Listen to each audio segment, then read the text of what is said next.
Okay.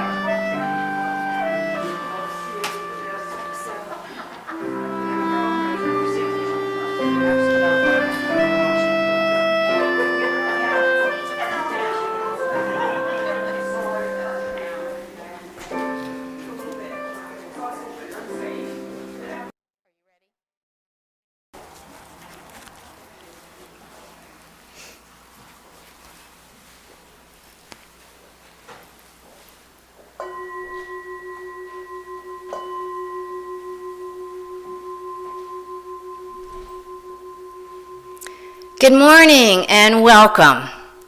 I was in the kitchen this morning. There was a calendar on the wall. March 2020. There's an X on the date of our last service that we were all together. So welcome to this sacred place. It is so wonderful to have you all join us, whether you're here physically or via the internet. We are so glad that we can live stream today and be together.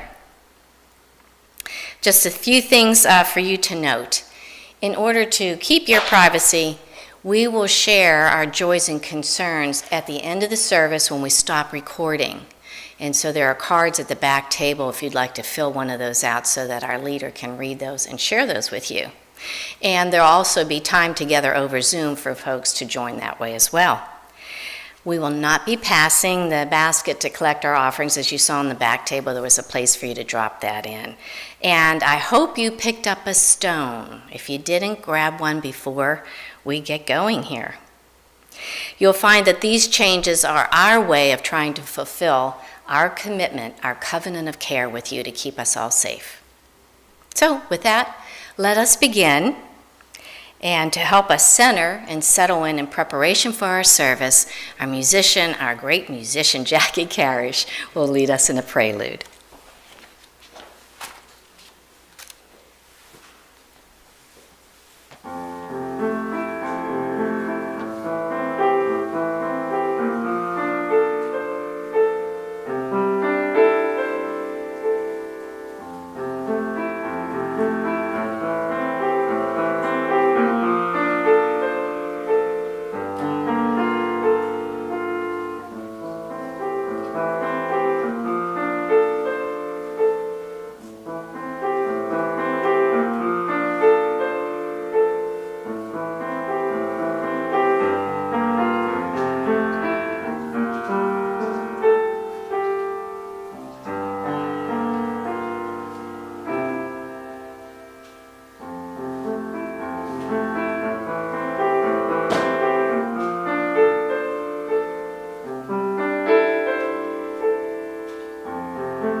Come, come, whoever you are, worshiper or wanderer.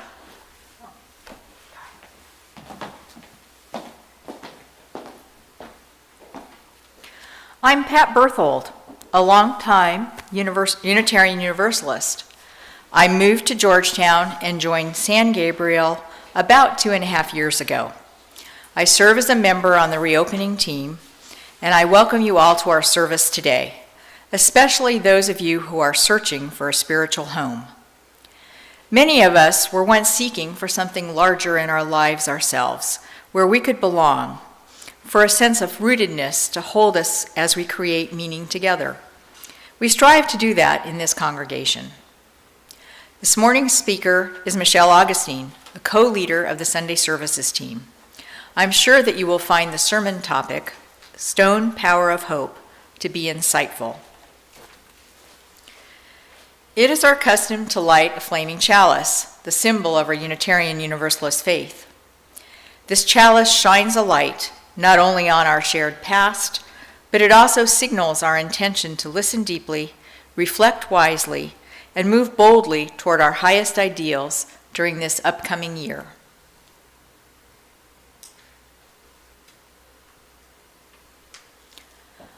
Our opening song is hymn number 389, Gathered Here in the Gray Hymnal. Although our safety precautions mean that we cannot sing out loud together, please feel free to follow along or hum as you wish. Gathered here in the mystery of the hour, gathered here in one strong body, gathered here in the struggle and the power, spirits draw near. Gathered here in the mystery of the hour, gathered here in this strong body, scattered here in the mystery of the hour, gathered here in the mysteries of the body, scattered here in the struggles and the body, scattered here in the struggle of the power, scattered here in the mysteries of the body, gathered here in the mysteries of the body, scattered here in the struggles and the body, scattered here in the struggle and the power, Spirit, draw near.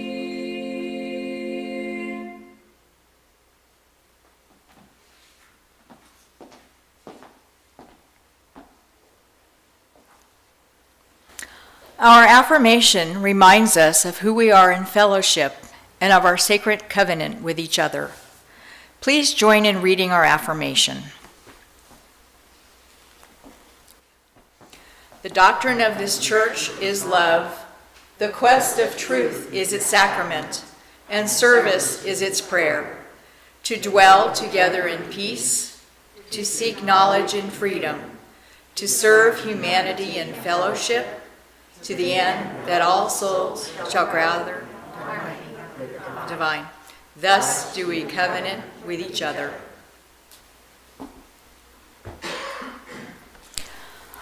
Our Director of Religious Education, Karina, has a story for all ages. I wonder, what is in the Wonder Box today? Good morning, everyone. It's wonderful to be with you, even virtually like this, as we start a new year.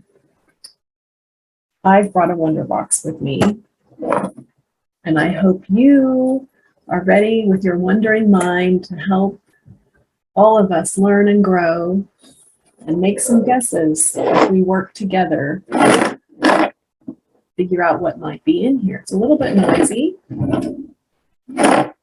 Sounds like a couple different things. Tell someone near you what might be in here, and I'll open it up. You see what that is? It's those letters you put on a refrigerator. I've got several of them. I don't know if they really can make a word together. Just an S and a V and an X. That's always hard. But what's standing out for me is that there is an O and a K. And I'm not sure how this started, but the letters O and K together, maybe you can research and find out, mean, I don't know if I've got them the right direction, mean that you are fine when you say you're okay or you're all right. Maybe not perfect, but good enough. And I've got a story about that. It's called The OK Book by Amy Krauss Rosenthal and Tom Lichtenheld, shared with permission from HarperCollins Publishers. Hi, How are you? I'm okay. And if you look closely, you can see this person is the letters O and K. I like to try a lot of different things. I'm not great at all of them, but I enjoy them just the same. I'm an okay skipper. I'm an okay climber. I'm an okay marshmallow roaster, and I'm an okay tightrope walker. I'm an okay left fielder, and I'm an okay right fielder.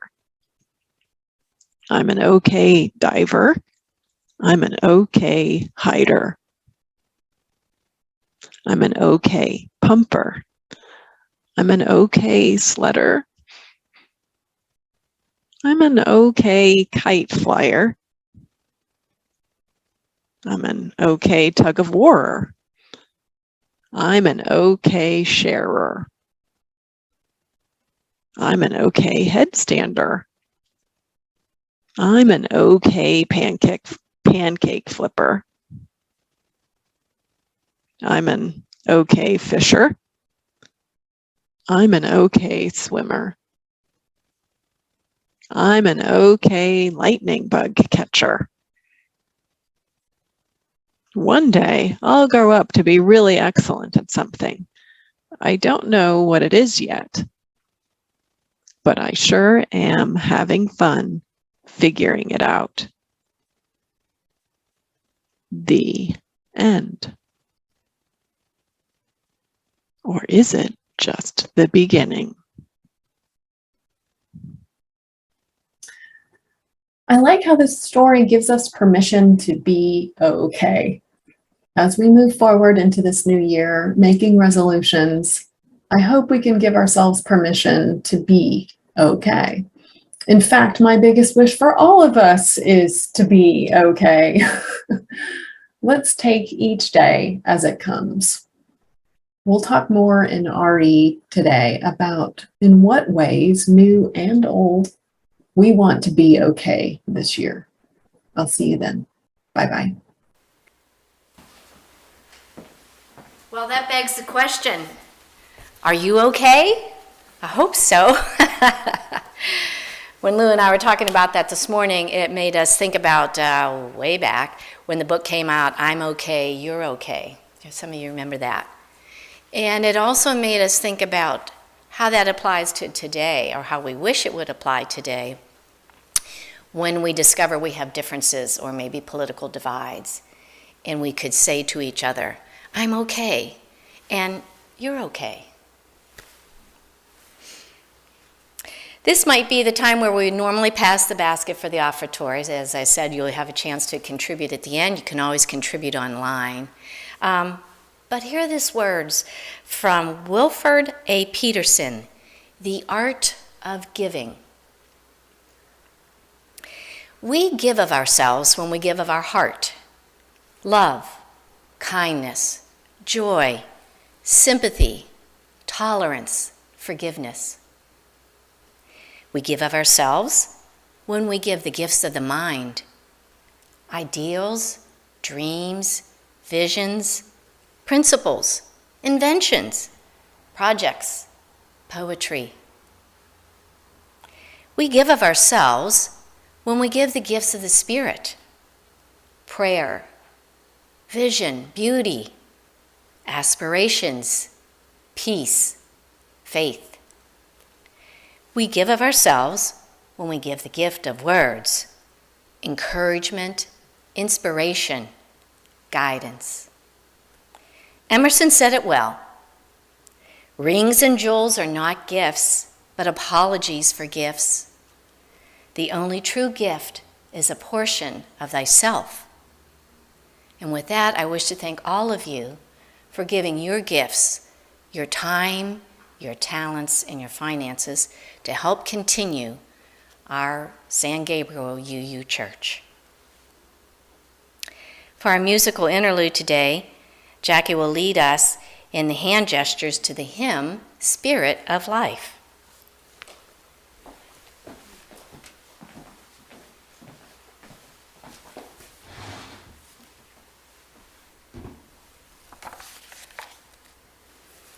morning. Good morning. First, we'll go through the gestures without music, and then together with the San Gabriel singers. So one phrase at a time. They are, Spirit of life, come unto me. Spirit of life, come unto me.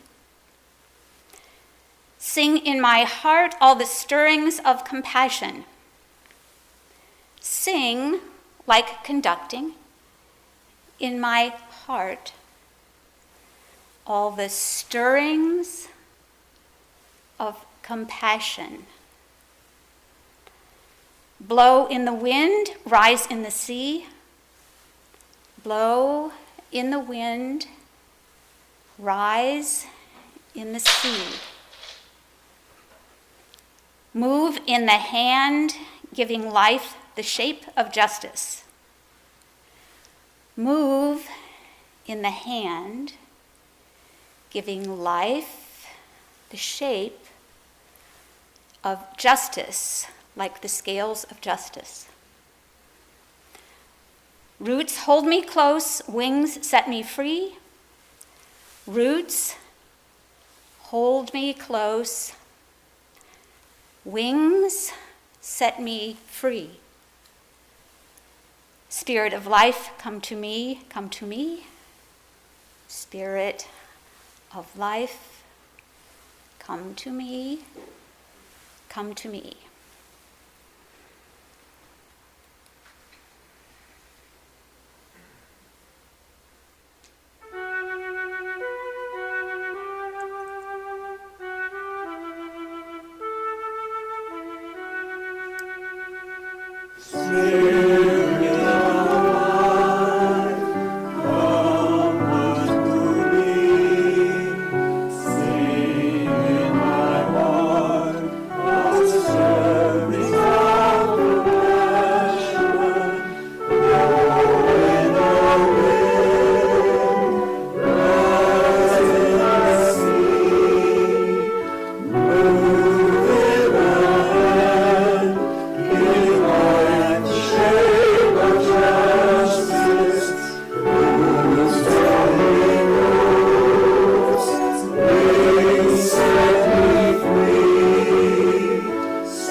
I miss the singing, but it was a beautiful way to express and feel that music. Thank you, Jackie.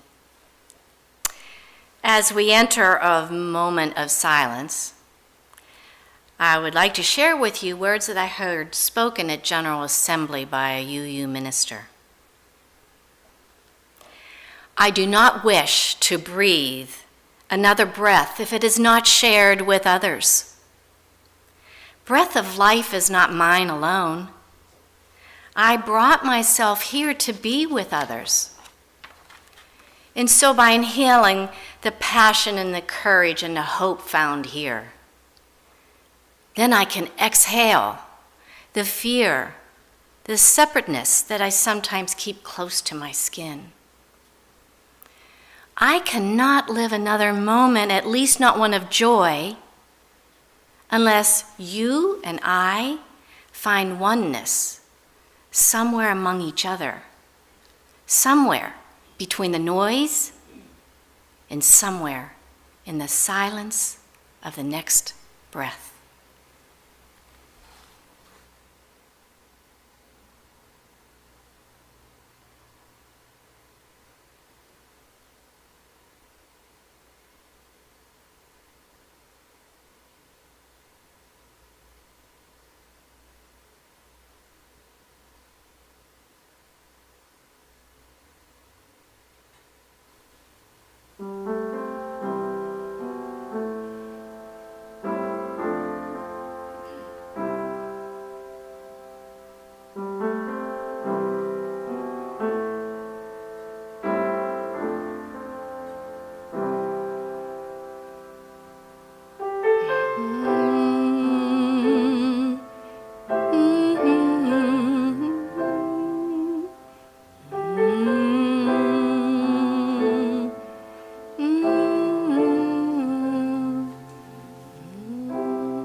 brought a really big stone today. And then I brought a littler stone today. What I'm about to share with you is a sermon that was prepared by the Bakersfield UU Church in California, a church where Pat and Rob attended. And it was their backup plan in case their guest speaker couldn't traverse the mountains of snow to reach their church. So Pat, thank you for digging through your files and finding this. Even though we don't have to deal with snow here, we still have to deal with that COVID virus.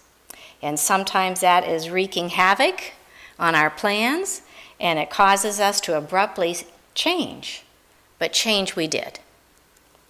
And so, originally we had scheduled that the board would be leading our first grand opening, and due to circumstances, we decided to shift that to January 23rd. But thank you all for coming today to hear these words. I'm calling this sermon, Stone Power of Hope. And it was prepared by Reverend Susan Frederick-Gray, our UUA minister. So these are not my words. And if you'll excuse me, I need to get them.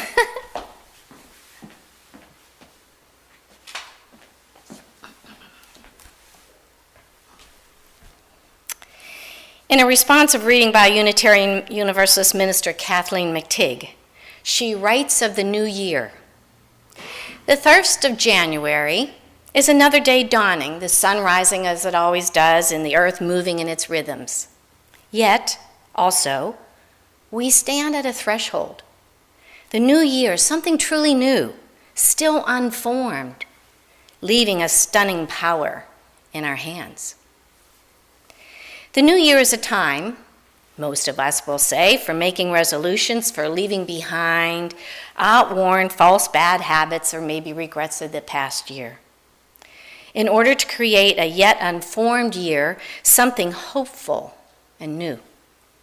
The date itself is really not important. Each new day presents a new beginning. Let me repeat that. Each new day presents a new beginning, a time of possibility. But having January 1st come around on the calendar gives us a way to mark time and to reflect on the past and contemplate on the future. The month of January is named for the Roman god Janus, who is described as having two faces, one that looks back and one that looks forward. Every year, as the old year dies away and a new one begins, we have an opportunity to be mindful of the threshold, to be mindful of living with intention, to take time to reflect on the past year, to remember what it held for us. Some good, some bad. As we say goodbye to that old year, we can't help but look forward towards the future with our hopes for what it might bring and what experiences in the new year await us. Making the new year each year calls us to be mindful of our lives and how we are living. Let us take the opportunity this morning to not let that new year slip away without some remembering. That let this new year begin by taking a moment to plant seeds of hope for the future. So, I hope you picked up a stone. And if you did, I'd like you to hold it in your hand. Now, take a moment to reflect on these stones that we might be holding. They're somewhat smooth. We might say they've been polished through the years by the flows of rushing water. In our hands, they feel sturdy. Yet, they're somewhat malleable. They've been shaped by the past, formed by heat and water, by the passing of time and the conditions of the environment. If these stones could speak, what would they say and tell us about change? Well, it's not different with us, individually or as a congregation here at San Gabriel. Who we are, where we are, what we value, What we love has all been shaped by the past, by our experiences in life. Even what we believe about ourselves or about God or the nature of reality, it's been shaped by what we've experienced in our life. So this is going to vary amongst us, just as each of the stones that you're holding vary from the others. When we tell our stories, we speak of these differences, of these changes, of the events that shaped and formed us. Like these stones, we are strong, yet also malleable, changed and shaped by life. So to begin this time of reflection, I'm going to ask you to take a moment. Look back across last year.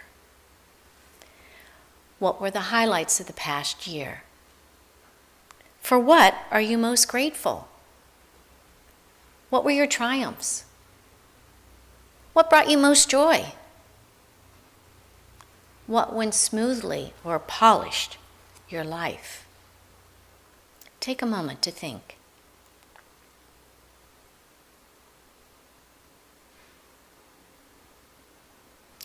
Look again at those stones you're holding. Now, despite their polished look, there are also rough places, maybe small scratches or little cracks. Those are signs of trauma, perhaps being formed underneath a heavy burden. In her poem, Fragility, Divinity, Jill Beth Sweeney Schulteis writes,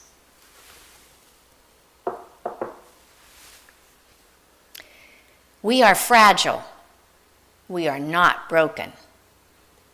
We are imperfect. We are not flawed. We are vulnerable. We are not weak. We are of this earth, and yet the divine lives within us. When I feel I'm going to break, I am the most human. When I embrace my fragility, I let you into my imperfect world." So she says, we are fragile, we are not broken, we are imperfect, we are not flawed. What I appreciate most about the distinctions that she makes in the beginning of her poem is that the adjectives fragile and imperfect convey a sense of fluidness. That as human beings, we are able to change and be changed by what is around us. In contrast, broken and flaw imply a more permanent state. We are fragile. We can break a bone, but it heals. A mark may remain, but our leg or our arm can heal and walk again. Even when we face an illness or a disability that cannot be healed, it does not mean we are broken. It does not mean that we cannot experience wholeness and joy in our lives. We are fragile. Our hearts can be broken, and while a bruise may remain, in time we discover that we are capable of love again.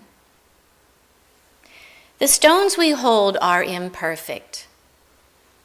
They've been shaped and cut by water, heat, and other stones, but not broken.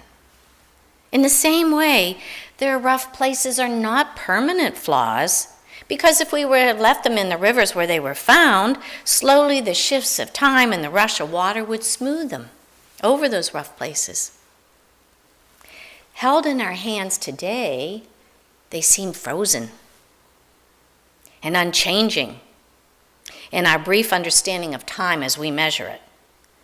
But for these stones, as for us, time will bring more change, smoothing over existing scratches while creating others. Our regrets, our mistakes, our imperfections do not render us flawed, not in a permanent state of brokenness. At our center, we are whole, yet fragile, capable of mistakes, yet reaching out for something brighter.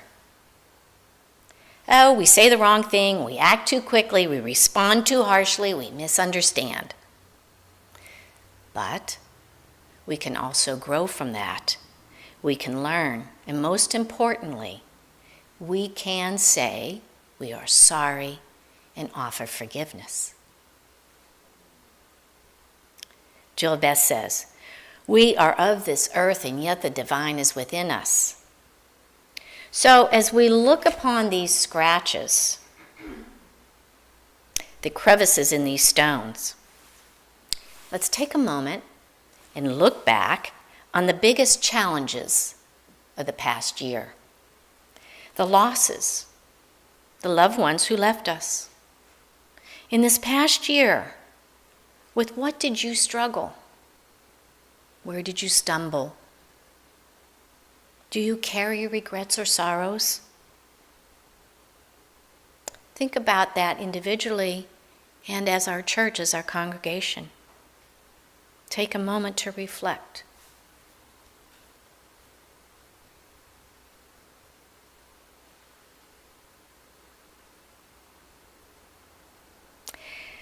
When we look back over the past year of struggles and mistakes, we do not do this to punish ourselves, but only to see where we might hope for something different in this new year, 2022.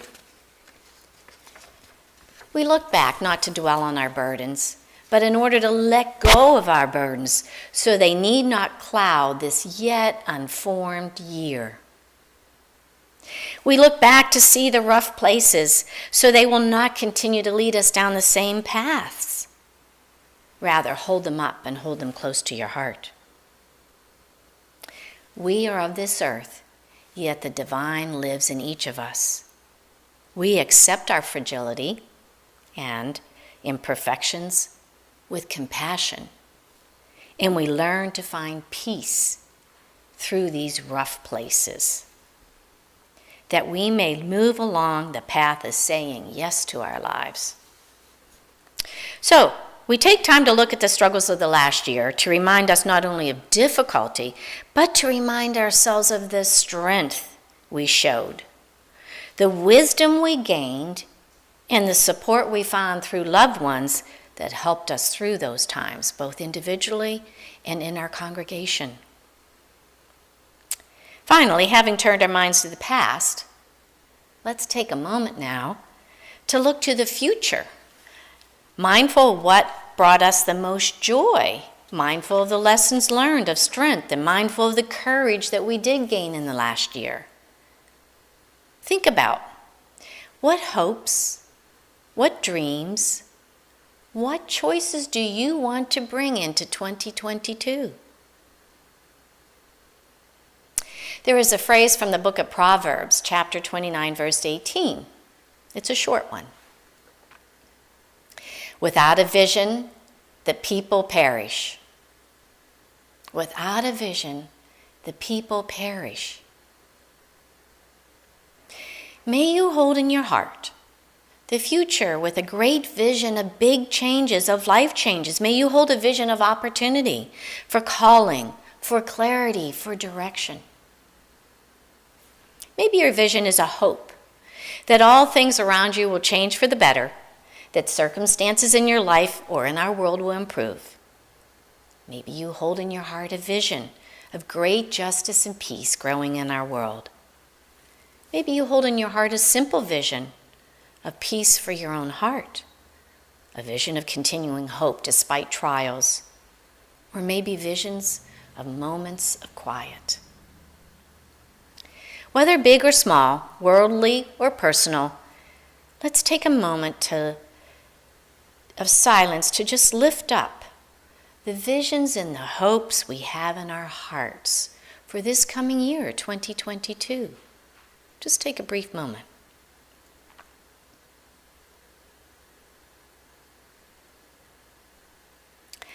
The other day when I logged on to Google, I came across this little graphic video. I often click on those to see because they feature some historical event or something about a person that I've never heard before, and I'm often inspired by what I learn. So the other day, it was a short video, an animated video on Stephen Hawking, the theoretical physicist and cosmologist. Now, Stephen, around age 21, a brilliant man, was stricken with a debilitating disease for the rest of his life. And if you recall, he was in a wheelchair with a computer that aided his talking, or spoke for him, if you will, over that. At the end of the video, here was his quote: "Where there is life, there is hope. No matter what. Be brave, be curious, be determined. Overcome the odds, for it can be done." Well, I hope these stones, this big one here, if you recall, we have our heart project outside where we painted names on the stones. And this one is of Ahmaud Arbery. And I asked Lou, and Keith brought it in, because for me, this stone has represented hope that justice will prevail. It's a heavy weight. This stone was painted by our granddaughter with the word love on it. And this gives me hope when I look at our children and what they bring to us in our life, what they enrich and bring us hope. So, as you're holding your stones, let them be a reminder of how precious life is. May they also be a reminder of our strength and our courage, as well as the reality of change and our fragility. But most importantly, may they be a reminder of the sturdy power, the stone power of hope and dreams that we bring into this new year, individually and as a congregation, and as we live with intention. May it be so.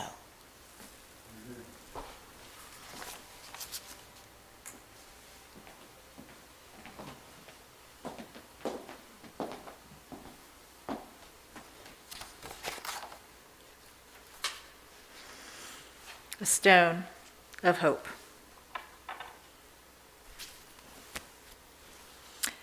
As we near the end of our service, let us silently contemplate the words of hymn number 108, "My Life Goes On in Endless Song."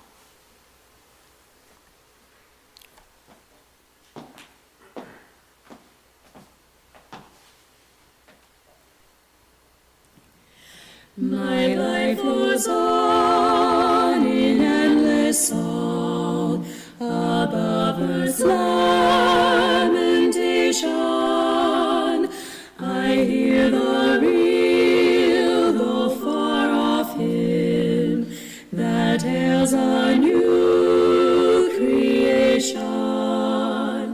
Through all the tumult and the strife, I hear the music ringing.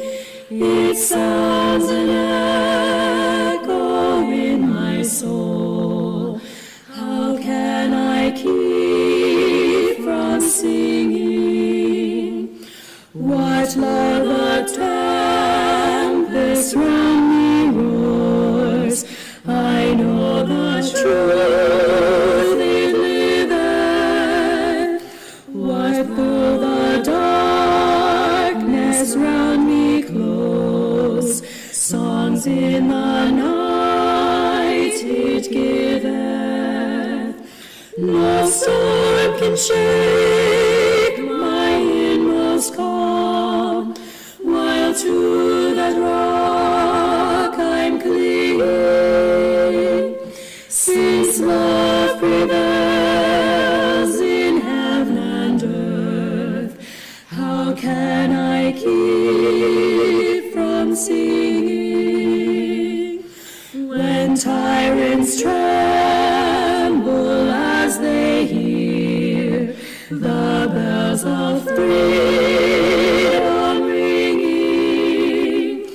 when friends rejoice, both far and near.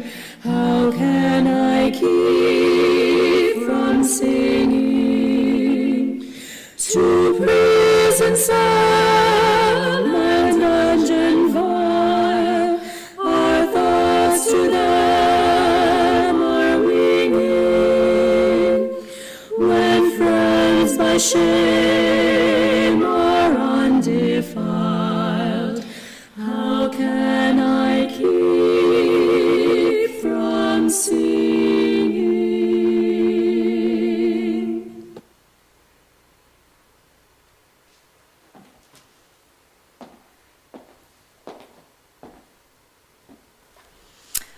I'm glad you were able to join us today, whether in person or virtually.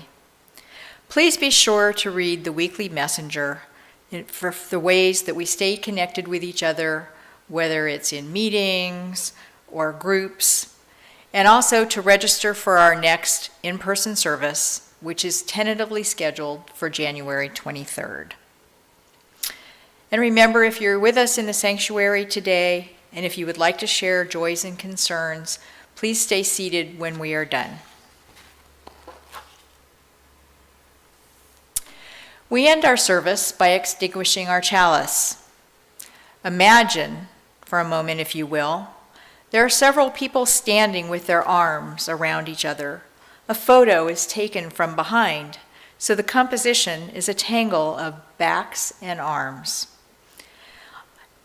Imagine this as I share Be About the Work by Andrea Hawkins Camper.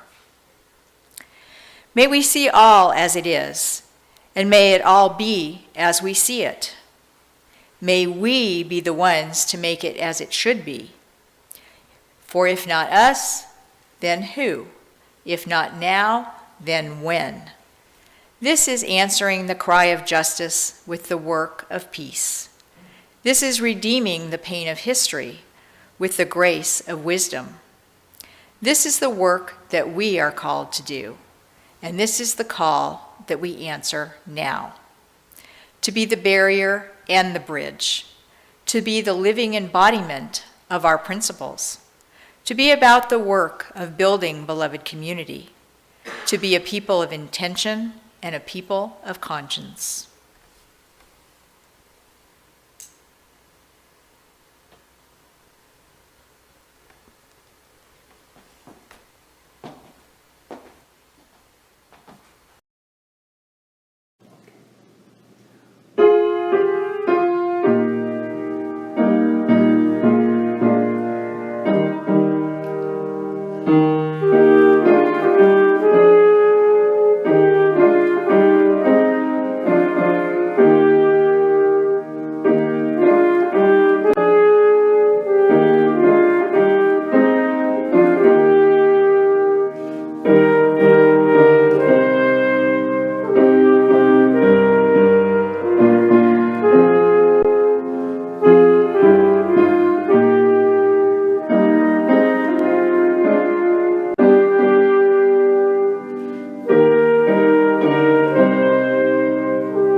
For today, we thank you once again that you were here to join us. And if you'd like to share your joys and concerns, we will do so in a moment. We'll gather those. Thank you.